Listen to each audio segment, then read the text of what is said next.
Bonjour à tous, bienvenue à ce tout premier webinaire qui ouvre le Salon Go 2020 100% en ligne. En ouverture de ce salon, nous avons choisi de vous parler du business model. Le business model qui est un outil tout à fait indispensable à connaître et à utiliser pour bien préparer votre projet. Et cela avant même de commencer à parler du business plan. J'ai le plaisir d'animer ce tout premier webinaire avec Jérémy Rojeski, que je vais laisser se présenter. Oui, merci. Bonjour à tous. Donc, je me présente, Jérémy Rojewski, conseiller en création reprise d'entreprise à la Chambre de métier et de l'artisanat de la Moselle.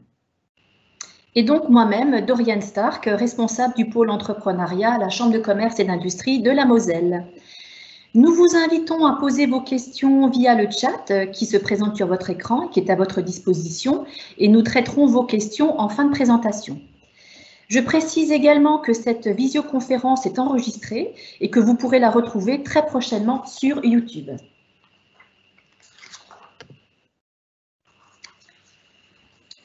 Alors, le business model, de quoi s'agit-il? Le business model correspond au modèle économique que l'entreprise met en place pour gagner de l'argent. Il présente les objectifs, la stratégie de l'entreprise ainsi que le concept qui permet de créer de la valeur. Comme vous pouvez le constater, c'est une étape tout à fait indispensable et surtout une étape préalable au business plan. Ce qui est important ici, c'est de bien comprendre que le business model décrit votre stratégie. On se situe ici en amont du projet et on se concentre sur la stratégie de votre projet. Le business model a 4 objectifs. Le premier objectif est de cartographier et organiser les éléments clés d'un projet. Le business model permet également de formaliser par écrit les éléments clés du projet. Et nous verrons plus tard qu'il est toujours très important de poser par écrit ses idées. Il permet également de verbaliser facilement le projet. Alors on reviendra un peu plus tard sur ce point lorsqu'on abordera notamment les techniques de pitch. Et enfin, le business model permet également de vérifier la cohérence et la pertinence d'un projet.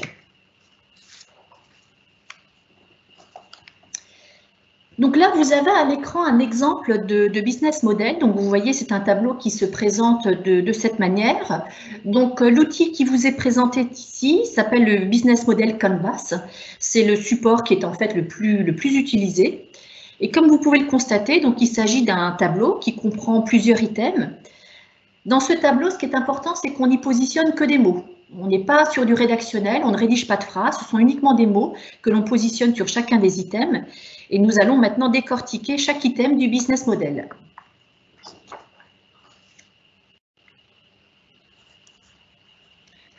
Voilà, donc nous allons donc voir maintenant dès à présent donc, le détail de chacun de ces items. Donc on va démarrer par le segment de clientèle. Donc il va s'agir ici de réfléchir à la typologie de clientèle que vous allez avoir.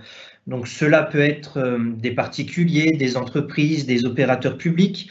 Hein, vous pouvez après aussi encore les segmenter pour aller plus loin, hein, des hommes, des femmes par CSP, hein, catégorie socio-professionnelle, par revenu. Vous pouvez vraiment définir vos segments de clientèle en fonction des critères qui vous sont propres. Il s'agit là de répondre à la question « à qui allez-vous vendre ?» Donc c'est une question qui est fondamentale dans votre projet. Donc il faut indiquer ici les différents segments que vous allez servir. Un segment de clientèle, pour rappeler quand même ce que c'est un groupe homogène de personnes ou d'entreprises qui vont avoir les mêmes besoins, qui pourront être servis via le même canal, qui seront sensibles à la même communication. Ils accepteront de payer le même prix que vous allez définir et c'est des personnes avec lesquelles vous allez avoir le même type de relation. Donc, il faut distinguer clairement les différents types de clients si vous en avez et après, il faudra affiner en fonction de chaque segment utilisateur que vous allez identifier. Mais donc, ça va être quelque chose qui va être de très important dans votre business model, le segment de clients. On va passer ensuite à la proposition de valeur. Donc, la proposition de valeur, c'est ce que vous allez offrir à votre client. C'est la valeur que vous allez lui apporter. Ça va vous permettre de répondre à la question « Que vendez-vous et pourquoi vous le vendez ?» Pourquoi est-ce qu'un client viendrait l'acheter chez vous plutôt que chez un concurrent ? Donc, il va s'agir de la combinaison de produits ou de services qui va répondre aux besoins et exigences de votre cible, de vos segments de clients. Donc, ça peut être une proposition de valeur par rapport à de la nouveauté, de la performance, de la personnalisation, un prix, de la marque, du design, etc. La composante proposition de valeur, elle est indissociable de la composante segment de clients. Donc, je vais vous donner un exemple très rapide. Si maintenant vous souhaitez vendre des bijoux dont les modèles sont conçus par vos clients-clientes et créés par des artisans français, la proposition de valeur va porter sur la personnalisation, la nouveauté et le statut. Va répondre aux besoins d'estime, se sentir beau, belle, se plaire, plaire aux autres. Ça va répondre également à un besoin d'appartenance, une communauté portant des bijoux créés sur mesure, ainsi qu'à la volonté de faire du Made in France. Donc la proposition de valeur, c'est quelque chose qui va être très important puisque c'est ce qui va donner votre cachet, votre valeur ajoutée à votre produit, à votre service. Donc là encore, ça va être un élément clé à bien réfléchir, à bien déterminer. Donc, je vous parlais de canaux tout à l'heure, de canal. Donc, maintenant, on va voir en détail ce que sont les canaux. Donc là, il va s'agir de définir par quel canal, par quel moyen vous souhaitez vous faire connaître et faire connaître votre proposition de valeur. C'est comment allez-vous aider vos clients à choisir votre proposition de valeur plutôt que celle d'un concurrent. Comment est-ce que vous allez vendre vos produits? Donc là, c'est le moyen notamment de distribution, ce que vous allez faire de la vente directe ou indirecte, donc de la vente en boutique, en ligne, du dépôt-vente, passer par un distributeur, vente en ligne en direct, via un marketplace, etc. Quel système de SAV également vous voulez définir? Quels seront vos points de contact avec votre future clientèle? Donc ça va être les différents canaux qu'il vous faudra réfléchir. Donc c'est répondre à la question comment vous allez vous faire connaître, comment vous allez communiquer avec vos futurs clients. Donc, les clients, justement, quelle va être votre relation avec eux? Donc, là, c'est un peu la continuité des canaux. Donc, c'est quel type de relation vous voulez établir avec votre future clientèle, vos prospects ou chacun de vos segments, si jamais votre cible est plurielle. Donc, est-ce que vous envisagez, par exemple, de co-créer avec vos clients? Est-ce que vous envisagez de privilégier une relation communautaire? Est-ce que vous voulez offrir une assistance personnalisée? Voilà, il y a plein de types de relations possibles. Il faut également réfléchir sur quel type de support vous voulez être en relation. Est-ce que ça va être via une boutique, un site internet, une application mobile, un flyer, un catalogue, etc. Donc la relation avec les clients, vous répondez toujours à la question comment, mais ça va être aussi un aspect important à réfléchir avant même d'aller plus loin dans votre projet. Donc maintenant qu'on a fait un tour sur les segments de clients et ce qu'ils impliquent, on va parler maintenant des besoins clés de votre entreprise, de votre projet. Donc, et on va démarrer avec les ressources. Donc, les ressources clés. Donc là, c'est important, c'est de se focaliser, de retenir le mot clé, c'est-à-dire vraiment le mot indispensable. Donc, concernant les ressources, on va parler des ressources indispensables au fonctionnement de votre activité.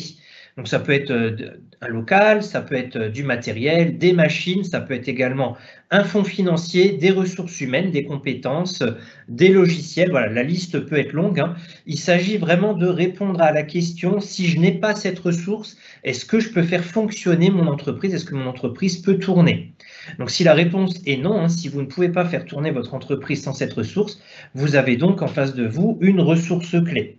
Donc, pour prendre un exemple, si on prend l'exemple par exemple d'un restaurant, alors les ressources clés d'un restaurant, par exemple, ça pourrait être le local, le restaurant, le chef cuisinier, c'est les recettes évidemment du restaurant, puisqu'un restaurant sans recettes, vous n'allez pas faire grand-chose. Ça peut être également du personnel, que ce soit du personnel de cuisine ou du personnel de salle. Ça peut être la licence 4 et la formation permis d'exploitation. Ça peut être le site internet ou les réseaux sociaux. Ça peut être le financement pour acheter le fonds de commerce. Oui, ça peut être très important, ces ressources clés. Alors évidemment, il faudra essayer d'imaginer des solutions pour que ces ressources soient le moins génératrices possible en charge et en coût, puisque ce sont des ressources qui seront indispensables à votre activité. Alors, concernant justement les activités, il faudra également se focaliser sur là où les activités clés. Donc là, vous allez répondre à la même type de question. On parle bien des activités indispensables au fonctionnement de votre entreprise. Donc tout ce qui peut être de la production, de la gestion logistique, de l'ingénierie, gestion de sites web, etc. Là encore, comme précédemment, il faut vous poser la question, si je n'exerce pas cette activité, est-ce que mon entreprise peut fonctionner, peut tourner? Là encore, si la réponse est non, c'est une activité clé et il faudra donc la reporter dans votre business model. Donc, on continue avec les éléments indispensables, les éléments clés. On va parler des partenaires, des partenariats. Alors, les partenariats clés, là, il s'agit de répondre à la question avec qui vous comptez travailler. Donc, ça va être tous les intervenants stratégiques de votre projet. Alors, ça peut être des fournisseurs indispensables, des partenaires clés, n'importe quelle ressource que vous allez vous procurer grâce à eux. Donc, il faut aussi se demander quelles sont vos motivations pour ces partenariats, puisque en fonction de vos motivations, vous pouvez avoir des intervenants stratégiques différents. Ça peut être de l'optimisation, qu'elle soit financière ou autre, ça peut être des économies, de la réduction de risques, de l'acquisition de ressources, des activités particulières, donc c'est important de se poser ce genre de questions aussi. Attention, parfois vos partenaires sont aussi des clients. Donc là encore, posez-vous la même question que précédemment, c'est si je n'ai pas donc ce partenaire, est-ce que mon entreprise peut tourner, peut fonctionner? Là encore, si la réponse est non, vous avez affaire à un partenaire clé. Donc, je vais vous donner quelques exemples. Ça peut être, si vous êtes une boulangerie bio, ça peut être le seul meunier qui fait de la farine bio. Ça peut également être le prestataire particulier de votre site internet. Ça peut être votre banquier, tout simplement, aussi un partenaire stratégique. Ça peut aussi être des partenariats clés pour utiliser des licences, des marques qui vont vous aider en termes de chiffre d'affaires à bien vous développer. Alors, à titre d'exemple, on peut citer des entreprises de jeux vidéo, de marques de vêtements comme Célie ou même encore Lego, qui vont utiliser très régulièrement beaucoup de licences et de marques, justement, pour pouvoir créer des collections particulières et donc se créer des intervenants stratégiques. Donc, une fois que vous avez vu tous ces éléments clés dans votre projet, il s'agira maintenant de parler des revenus et des coûts. Donc, on va démarrer par les flux de revenus. Ça va être là répondre à la question combien tous vos segments vont payer. Alors, attention, en création d'entreprise, on ne va pas indiquer combien on pense faire payer la cible ou vos segments. Là, ici, on va réfléchir à comment on va créer le flux de revenus. Comment l'argent va arriver dans l'entreprise. Alors, évidemment, là, il s'agit donc de répondre à la question comment chacun de vos segments va-t-il vous payer? Alors, ça peut être ponctuellement à l'achat, ça peut être de la location, ça peut être sur abonnement. L'abonnement, là aussi, il peut être hebdomadaire, il peut être mensuel, annuel. Ça peut être des prix fixes ou négociables. Vous pouvez faire un prix en fonction de volume vendu. Ça peut être aussi un prix qui va varier en fonction d'enchères. Ça peut être également un prix différent en fonction de chaque cible client. Donc ça va être important de réfléchir à ce que vous voulez faire une gamme de tarifs qui va se caler justement à vos différents segments de clients. Donc une fois que vous aurez analysé ces flux de revenus, vous pourrez également analyser les coûts et leur structure. Donc, concernant la structure des coûts, il va falloir répondre à la question combien, évidemment, combien tout ça va vous coûter. Alors là encore, en création d'entreprise, on ne va pas mettre des chiffres, ça ne nous intéresse pas encore à l'étape là. On va essayer d'identifier ce qui va générer des coûts. Ce qui va être considéré comme un coût, ce qui sera des charges fixes ou des charges variables. Il faut répondre vraiment à la question qu'est-ce que tout ça va coûter à l'entreprise? Quels vont être les coûts les plus importants? Quelles vont être les activités les plus coûteuses, les ressources les plus coûteuses? Rappelez-vous ce que je vous disais tout à l'heure dans les ressources clés. Il va falloir essayer d'imaginer quand même des scénarios où ces ressources clés vous coûtent le moins possible. Donc, ça va être important de bien regarder si votre modèle il est plutôt axé sur les coûts ou s'il est plutôt axé sur de la valeur. Donc, autrement dit, est-ce que votre modèle est plutôt axé sur une réduction sur les économies ou au contraire sur la création de valeur? Donc, voilà pour la présentation des différents items qui composent le business model. Donc, l'intérêt du business model, c'est qu'il permet de visualiser la cohérence de votre projet car tous les items sont interdépendants. Si vous modifiez un élément du business model, il faut bien penser à revoir tous les autres éléments car tout est interdépendant. Donc l'idéal, hein, c'est aussi de le travailler si vous pouvez ce business model en équipe, hein, car le business model Canvas notamment est fait pour pouvoir être travaillé en équipe. Ça vous permet également, je vous conseille également de conserver les différentes versions de votre business model afin de garder une trace. Ça pourra toujours éventuellement vous servir si jamais vous voulez revenir sur un point. Donc enfin, d'un point de vue communication, le business model permet de formaliser de manière simple et homogène votre projet. Donc, il permet d'en parler plus facilement car ça le structure, votre projet. Donc, et en cela, il vous prépare justement à pitcher votre projet.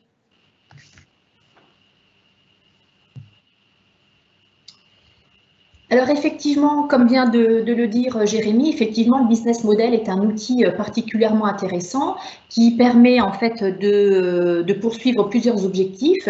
Et comme nous l'avions indiqué en tout début de présentation, le business model a également pour objectif de verbaliser facilement son projet. Et vous en avez peut-être déjà fait l'expérience, mais effectivement, lorsqu'on est porteur d'un projet, eh bien, on est amené régulièrement à présenter son projet à différentes structures, à différentes personnes. On peut être amené à présenter son projet à des partenaires financiers, à des clients, à des fournisseurs, à des investisseurs, à toutes sortes de personnes. Et donc, il est important de bien réussir cet exercice de présentation. La première impression que vous allez donner de vous et de votre projet est toujours fondamentale. Et donc, pour bien réussir cet exercice de présentation, il faut pour cela déjà effectivement avoir bien en tête votre business model. Donc, cela suppose que vous l'avez préparé, que vous l'avez travaillé, que vous l'avez éprouvé. Donc, que le business model est opérationnel, qu'il est en place. Et cela suppose aussi que vous maîtrisiez quelques techniques de pitch. Donc, nous allons y revenir. Alors, le pitch, de quoi s'agit-il? Vous en avez certainement déjà entendu parler, c'est un mot qui, on va dire, est un petit peu à la mode. On parle souvent de pitch pour les porteurs de projets. Donc, le pitch, c'est une explication succincte de votre activité. Donc, c'est bien une explication succincte. On ne rentre pas dans le détail, on n'explique pas le projet de A à Z. La difficulté de cet exercice vient du fait que vous devez faire comprendre ce que vous faites en quelques phrases. Donc, il faut être capable d'aller à l'essentiel. Et pour tout cela, eh bien, il faut effectivement maîtriser quelques techniques de pitch que nous allons voir ensemble. Alors, le but du pitch. Il faut être très clair sur l'objectif de cet exercice. Le but du pitch n'est pas de vendre ni de répondre de façon précise à une question. Ce n'est pas son objectif. Le but du pitch ici est véritablement de créer de la discussion, de l'intérêt et surtout de l'engagement. L'objectif est vraiment d'essayer de susciter l'intérêt, la curiosité de votre partenaire, de la personne qui vous écoute. C'est vraiment ça l'objectif du pitch. Et donc, on comprend que le pitch n'est qu'une toute première étape. Concernant les techniques de pitch, ce qu'il faut bien noter, c'est que les premières secondes de votre pitch, elles sont absolument essentielles. Car c'est à ce moment-là que vous allez capter, ou pas, l'attention de votre interlocuteur. Donc les premières secondes sont vraiment fondamentales. Ce qu'il faut également prévoir, c'est de commencer votre pitch par une accroche. Une accroche qui fasse comprendre tout de suite à votre interlocuteur de quoi il s'agit. Là aussi, cette accroche est absolument primordiale. Alors l'accroche, elle peut se présenter de différentes façons. L'accroche, ça peut être une question qui est posée à votre interlocuteur.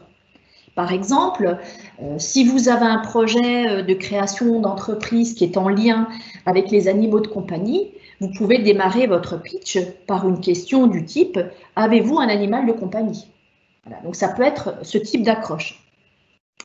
Une accroche, ça peut être aussi une statistique que vous lancez. Mais dans ce cas, il faut que ça soit une statistique particulièrement percutante.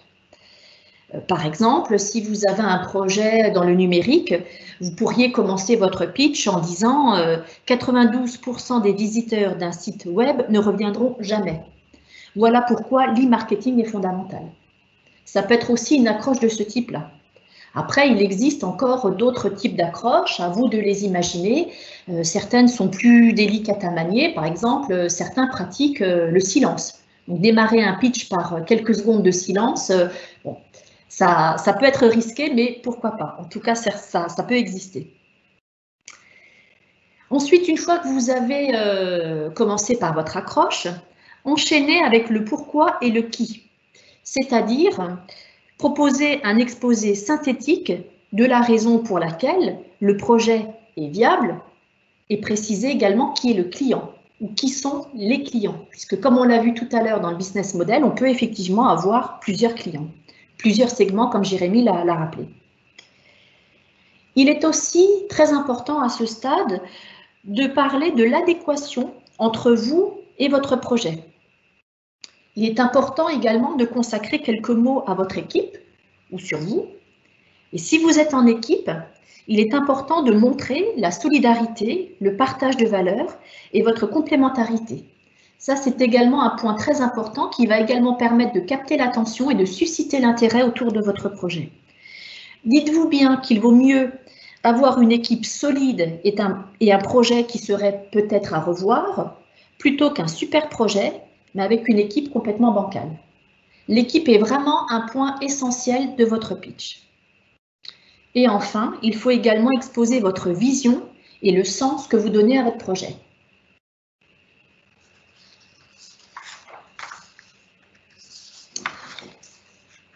Concernant les techniques de pitch, dans votre pitch, il faut également expliquer la valeur de l'offre, ce qui la rend différente des autres.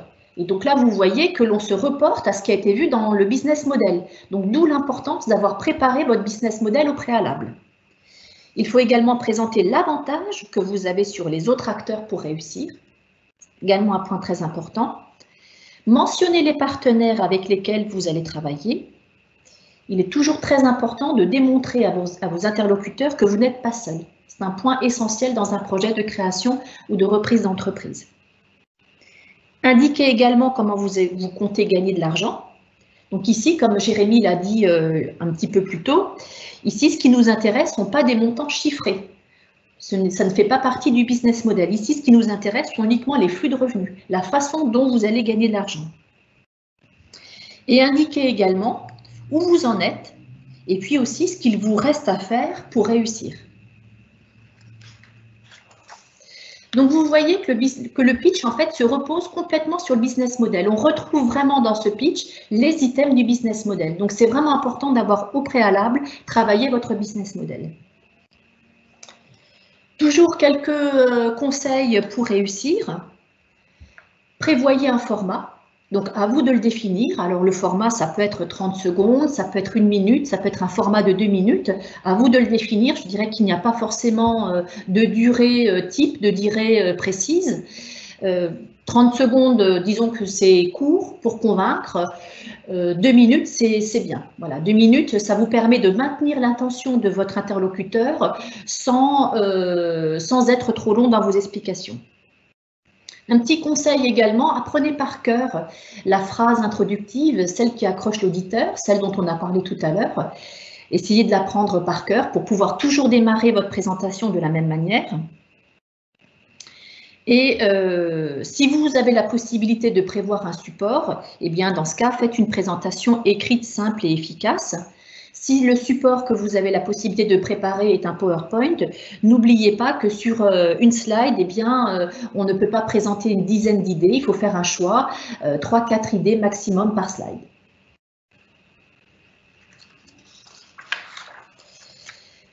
On poursuit toujours avec quelques conseils pour réussir. Évitez l'optimisme exagéré, donc ça c'est un point important, mais évitez également le pessimisme trop marqué. Voilà, donc les excès ne sont jamais bons. Soyez précis et donnez des informations quantitatives. Alors, évitez les tournures de phrases, les expressions un peu trop vagues du style après quelques mois, nous verrons si ça fonctionne. Voilà. Donc ça, c'est une information relativement imprécise et qui n'apporte pas grand-chose dans votre pitch. Donc essayez d'être relativement précis et quantitatif. Supprimez également les abréviations techniques qui sont très spécifiques à votre domaine d'activité. Votre interlocuteur ne les connaît peut-être pas et aura du mal à suivre votre exposé. Et pensez également à ne pas consacrer trop de temps aux explications techniques si votre produit est technique. Voilà. Ce n'est pas forcément judicieux dans le cadre de cette première approche.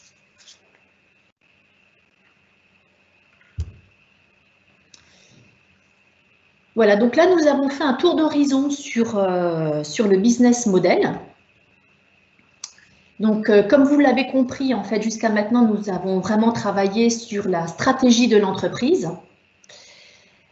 Et pour distinguer le business model du business plan, parce que vous avez certainement entendu parler du business plan, peut-être un petit peu moins du business model, sachez que ce sont deux outils qui sont complètement complémentaires. Et que le business plan, c'est un document qui va bien au-delà du domaine du modèle économique. Business plan, c'est un document écrit qui est beaucoup plus complexe, qui est beaucoup plus long, qui présente votre projet de création d'entreprise dans sa globalité. Dans le business plan, on va retrouver, entre autres, toute une série d'informations, une présentation détaillée du porteur de projet et des associés. On peut par exemple y retrouver un CV, des lettres de motivation. On va retrouver dans le business model, dans le business plan, le business model, le modèle économique que nous avons vu dans le cadre de cette visioconférence. Nous allons également retrouver dans le business plan l'étude de marché, la stratégie de l'entreprise, également les moyens matériels que vous avez choisis, la forme juridique. On va également retrouver les prévisions financières, l'état d'avancement du projet. On peut également y retrouver des annexes. Si par exemple il s'agit d'une reprise d'entreprise, on peut imaginer une synthèse des bilans de l'entreprise reprise. Voilà, donc on peut imaginer différentes choses. Il ne s'agit pas d'une liste exhaustive. Ce qu'il faut surtout bien retenir, c'est que le business model présente la stratégie de votre entreprise et que le business plan, lui, présente votre projet, mais de manière opérationnelle. Voilà. C'est vraiment le point important. Voilà, donc là, nous arrivons au bout de cette présentation. Donc, n'hésitez surtout pas à poser toutes vos questions. Vous avez un chat qui est à votre disposition. Donc, le chat, je vous rappelle, sur votre écran, vous devez le voir sur votre barre de menu. Il s'agit de deux petites bulles avec un point d'interrogation. Donc, n'hésitez surtout pas à utiliser, il nous reste quelques minutes, à utiliser cette possibilité pour poser toutes vos questions. Donc là, nous avons une première question qui vient d'arriver. Donc, Kelly qui nous demande, merci pour cette présentation, merci de votre participation. Est-ce que l'on peut trouver des exemples de business plans spécifiques à des idées d'entreprise classées par catégorie? Bar, restaurant, librairie, par exemple. Alors, des exemples de business plans par catégorie, ce n'est pas évident. Je dirais que chaque business plan va être vraiment personnalisé et va dépendre vraiment du projet de chacun. Donc, par contre, on peut retrouver des modèles de business plan qui correspondent à plusieurs activités. Après, des modèles spécifiques par activité, ça sera peut-être un petit peu plus délicat, mais vous pouvez retrouver sur Internet, mais aussi en appelant votre chambre consulaire, la chambre des métiers, la chambre de commerce. Nous pouvons vous donner des modèles de business plan. Jérémy, je ne sais pas si tu souhaites compléter cette question, cette réponse. C'était très clair. Il est vrai que de faire un business model qui est quand même très personnalisé, hein, chaque business model est quand même unique par rapport au porteur de projet et au projet qu'il porte. Donc c'est très compliqué de trouver des exemples types de business model, ainsi que de business plan. Hein. C'est très très compliqué, comme ils sont très liés en fait à la personnalité et au projet du porteur. Donc ensuite, on avait une question sur est-ce que les documents sont disponibles en fichier PDF. Donc non, cette présentation ne sera pas disponible en PDF. En revanche, elle est enregistrée, donc elle sera disponible en replay et sur les pages YouTube. Ensuite, nous avons une question. À qui s'adresse le business model? Aux investisseurs. Alors, le business model, ce n'est pas forcément un document que vous allez remettre à vos investisseurs. Aux investisseurs potentiels, je dirais que c'est plutôt le business plan que vous allez remettre, parce que les investisseurs ont besoin d'éléments factuels, d'éléments très opérationnels pour avoir un point de vue, pour avoir une idée sur votre projet. Donc le business model sera peut-être pas assez complet et sera peut-être un peu trop juste comme information.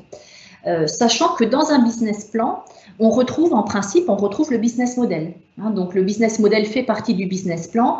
Donc lorsque vous remettez votre business plan à des investisseurs, eh bien vous leur remettez également le business model. Le business model, en fait, il a vraiment pour objectif de formaliser votre stratégie. Donc ce qui est important, c'est que votre business model, il faut le confronter.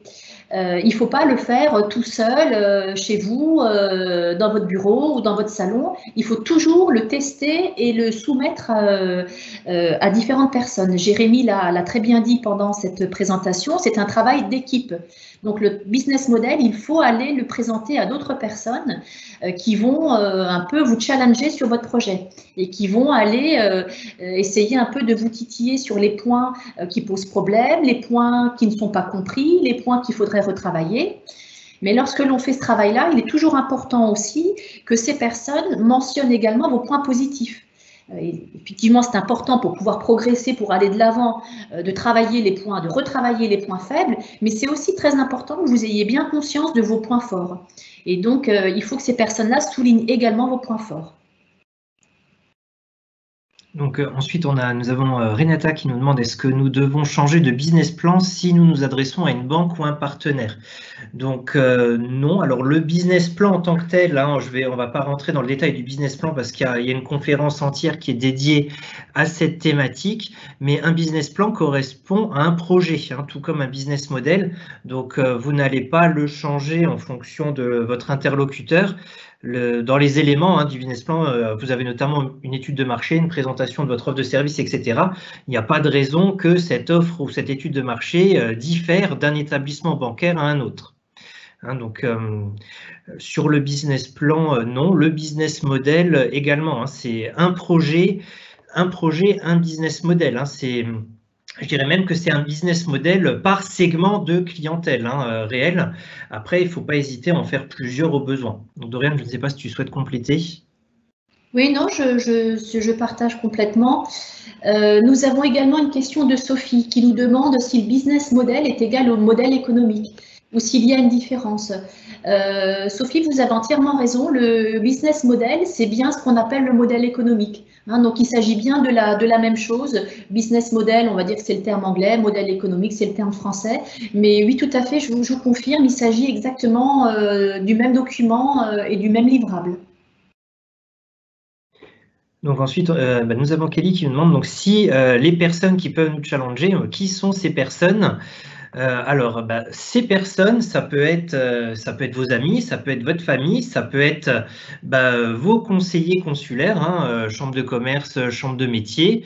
Voilà, il ne faut pas hésiter. C'est vrai que souvent, les gens ont cette idée qu'il ne faut surtout pas parler, évoquer votre idée de création d'entreprise, votre projet, alors qu'au contraire, il ne faut pas hésiter à en parler à des personnes de confiance, justement, pour qu'ils puissent vous donner votre avis, qu'ils puissent vous dire déjà si de leur point de vue le business model tient la route, ils peuvent aussi vous conseiller.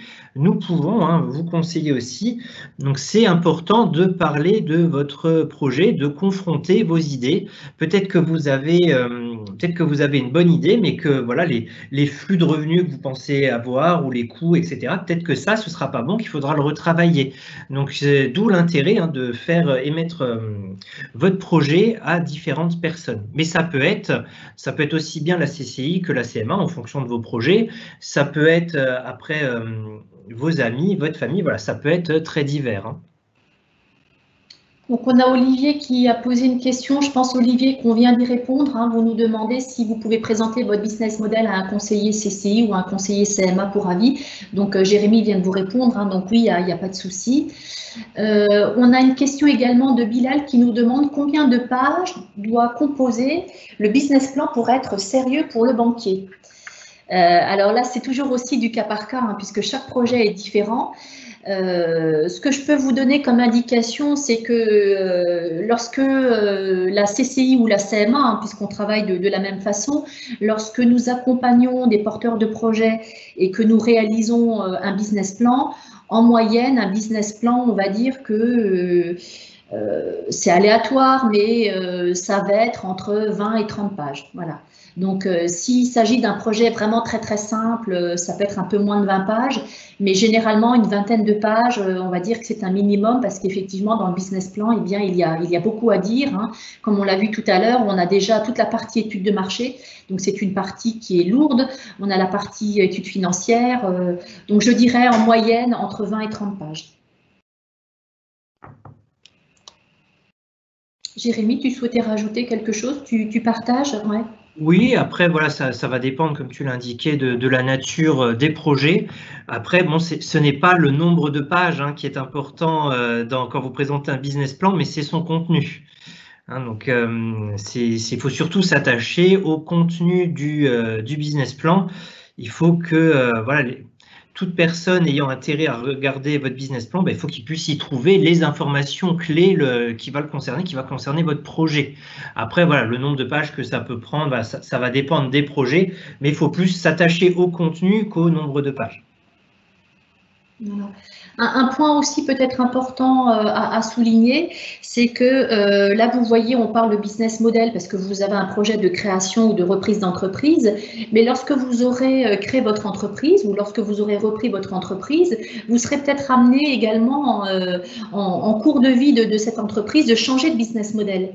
Voilà, aujourd'hui, il faut savoir que les business models, en fait, tournent de plus en plus vite et que le business model que vous allez définir au moment de la création d'entreprise, peut-être que dans 5 ans, il sera obsolète.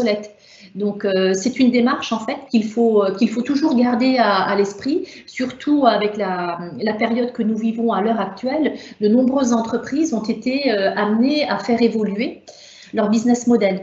Je prends un exemple, les restaurants qui ont développé de la livraison, qui ont développé de la vente à emporter, c'était peut-être des services qui n'étaient pas proposés au préalable. Eh bien, le fait de travailler de cette manière-là, le fait de travailler également de plus en plus avec le numérique, ça revient également à revoir son modèle économique. Donc, gardez bien en tête que le modèle économique que vous allez définir au moment de la création d'entreprise ne sera peut-être pas le même pendant 5 ans, 10 ans. Et donc, il faut être capable effectivement de le retravailler, de le revoir et de l'adapter aux conditions économiques et surtout à vos clients, hein, puisque le business model doit toujours être en phase avec votre clientèle. Donc ensuite, nous avons une question concernant le temps que le porteur de projet doit passer sur son business plan. Alors 2 mois, 6 mois, 1 an, il n'y a pas de temps prédéterminé, hein, ça va dépendre là encore de votre projet et puis de l'étude, hein, de la nature et la taille de l'étude que vous allez faire. Alors évidemment, il ne s'agit pas de le bâcler en quelques heures ou quelques jours, ça va vous demander de la réflexion. Mais après, voilà, en fonction de la nature et de l'envergure du projet, bien évidemment, le temps passé à la rédaction du business plan sera différent. Est-ce que vous devez investir de l'argent? Tout va dépendre de quoi on parle exactement. Si c'est vous créez en fonction de la nature des projets, par exemple, un prototype pour le faire tester, pour faire valider, par exemple, justement votre modèle économique ou votre business plan, à ce moment-là, ça peut requérir un léger investissement. Par contre, vous n'allez pas investir après spécifiquement dans le business plan. Hein, ce sera vraiment sur les avis, les conseils, l'accompagnement sur des prototypes. Mais voilà, c'est là que l'investissement pourra éventuellement se faire. On a également une question en fait sur les prévisions financières. Est-ce qu'il faut prendre la tâche d'un comptable? Oui, et je dirais la tâche d'un expert comptable. Donc effectivement, il faut que vous contactiez un expert comptable pour établir les prévisions financières. Donc, et enfin, on a une question par rapport à l'ouverture d'une société, donc sans demande de financement. Est-ce obligatoire pour ouvrir un compte bancaire professionnel? Donc, vous devrez ouvrir un compte bancaire professionnel. Hein, vous n'aurez pas le choix là-dessus sur une société. Même sans demande de financement, si vous créez une société, il faudra de toute manière à minima déposer les fonds du capital social. Hein. Donc, de toute manière, même sans demande de financement, vous devrez ouvrir un compte bancaire professionnel pour le dépôt du capital. On avait une question juste au-dessus de Renata qui nous demande si on peut faire un business plan entièrement numérique.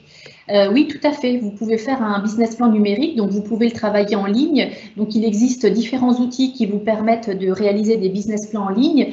Je vous en citerai un qui s'appelle CCI Business Builder, qui est un outil spécifique des chambres de commerce et d'industrie de France et qui vous permet de réaliser un business plan en ligne. Donc, ensuite, nous avons une question de savoir s'il y a un moyen de savoir si le même type de projet est déjà développé par quelqu'un d'autre. Donc là, j'ai envie de vous dire que, mis à part si votre projet concerne vraiment un projet innovant, qui par définition est pour l'instant unique, il y a fort à parier que votre projet a déjà été travaillé, développé ou existe déjà sous une autre forme. Maintenant, évidemment, vous pouvez faire des recherches, notamment via l'INPI. Donc, nous avons encore une conférence, c'est un 10 minutes chrono sur cette thématique, donc je vous invite notamment à le regarder sur tout ce qui va être la protection de l'idée sur cette thématique-là. Très bien, écoutez, je ne vois pas d'autres questions. Donc, pour rappel, là, nous avons eu pas mal de questions qui étaient en lien également avec le business plan. Donc, pour information, vous avez une conférence qui aura lieu demain matin et qui s'inscrit dans la poursuite vraiment de ce que nous venons de voir ensemble. Donc, pour aller plus loin et pour en savoir plus sur le business plan, donc on vous propose de nous retrouver demain matin à 9 h, donc le mardi 17 novembre. Vous aurez une conférence intitulée « Élaborer un business plan convaincant et optimiser sa réussite ». Et pour répondre à, je ne sais plus qui posait la question, donc cette conférence sera animée par un expert comptable, par la Chambre des métiers, par la Chambre de commerce et d'industrie. Voilà, donc nous arrivons au terme de ce webinaire.